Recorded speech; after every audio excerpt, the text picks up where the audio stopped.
Today I'm doing chili cheese fries. I'm going to show you how to get the crispiest fries with the yummiest cheese sauce. Let's jump right in.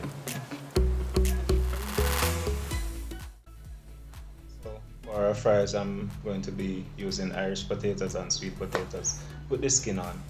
Just going to wash them thoroughly and wedge them.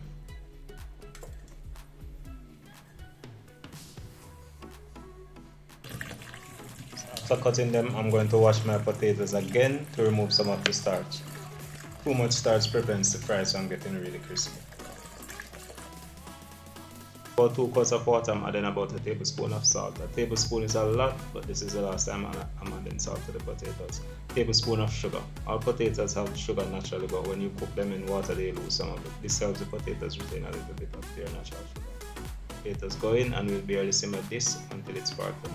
About 8 minutes. Make sure that the water doesn't reach a boil or the potatoes will begin to break down. And this way we'll get us a mashed potato texture on the inside, even though it will be super crispy on the outside. Remove and place on a baking sheet. This is going into the freezer for about an hour.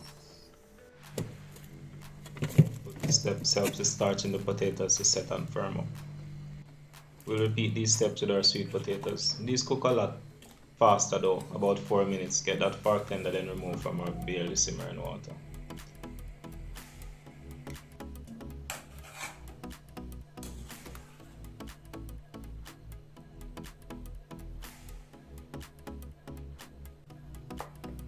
So an hour later, the potatoes are firm. Even though they're basically overcooked, they hold together nicely because the starch has set.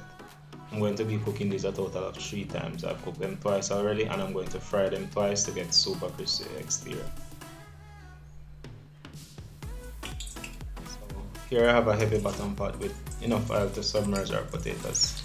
I want this on medium-low heat. I'm cooking these low and slow at first, just until they form a skin. Just a side note, this can all be done in advance. Simmer, cool, fry, then refrigerate or freeze days before you need them. So that's a bit too brown for the first fry, but still okay.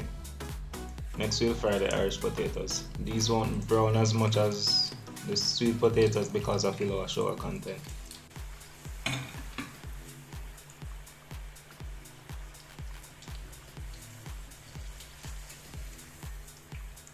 And we'll just let this cool in the freezer while we prep our cheese sauce.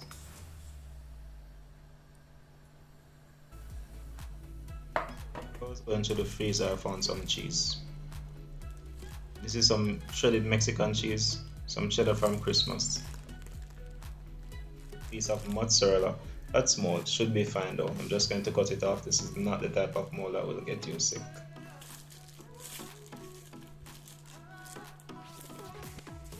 Here I have some processed cheese singles. This is just cheese cut with other ingredients such as oils, food dyes and emulsifiers. I'm including this cheese because of the emulsifiers. I'll get to that in a second. And finally, Jamaican processed cheddar.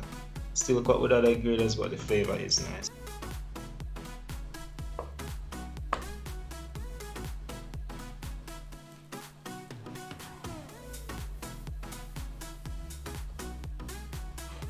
So now let's make our cheese sauce.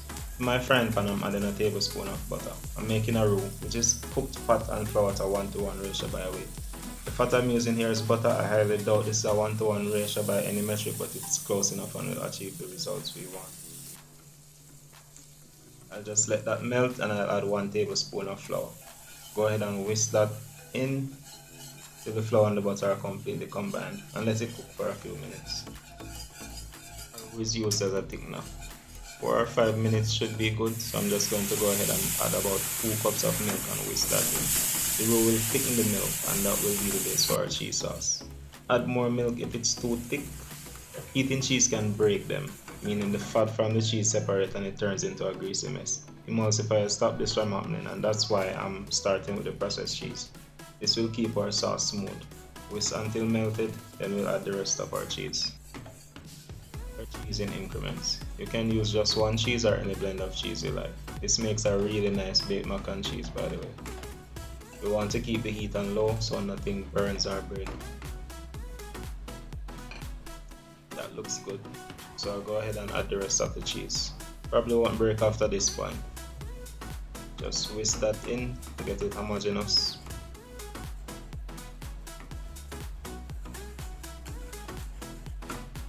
If I had some mozzarella left, throw that in. If it gets too thick after this point, just whisk in some milk to thin it out. So now I'm adding about a tablespoon of smoked paprika. The flavor is nice and the color is a bonus. Just give that a little taste test. That can take some salt. Most of the cheese I use are not salty, so it can take it. But always taste test and adjust in increments. Here I'm adding some sweet chili. You could just add chopped pepper or chili powder, but I had the sauce already. Check out my chili chicken pizza video to see how I made it. All cheese sauce is done. You could just leave it like this. Some people really like it like that. It's fine this way, or you could run it through a strainer to get it silky smooth. Might have to thin that out some more later. And for a final fry, we want the oil on high heat to crisp up our potato. This final step is only to get them crispy. So as soon as they look done, they are done. Sweet potatoes burn easy, so keep a close eye on them. Remove and place on paper towel. Then fry the Irish potatoes. This will take a little bit more time, but as soon as they are golden, they are ready.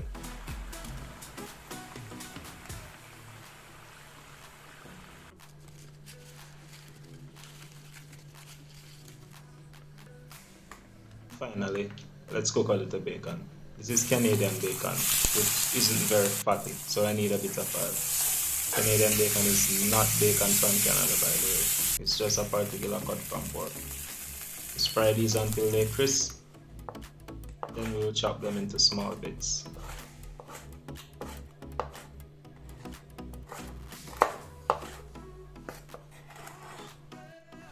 For plating, we could have some of the cheese sauce and chili sauce in ramekins and just pile on potatoes on each side. Maybe add some bacon to our cheese sauce and that would be okay. You can dip and try things out. But for me, there's only one way to have this. Pile on potatoes onto the plate. Pour over a generous amount of cheese sauce. I thin this out a bit, by the way. Drizzle over some of the sweet chili sauce. And sprinkle over our chopped bacon. Now for our final taste test.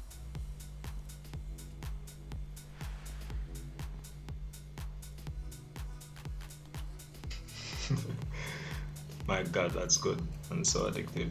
The cheese is rich and the spicy chili sauce balances it out. Probably eat the plate when I'm done.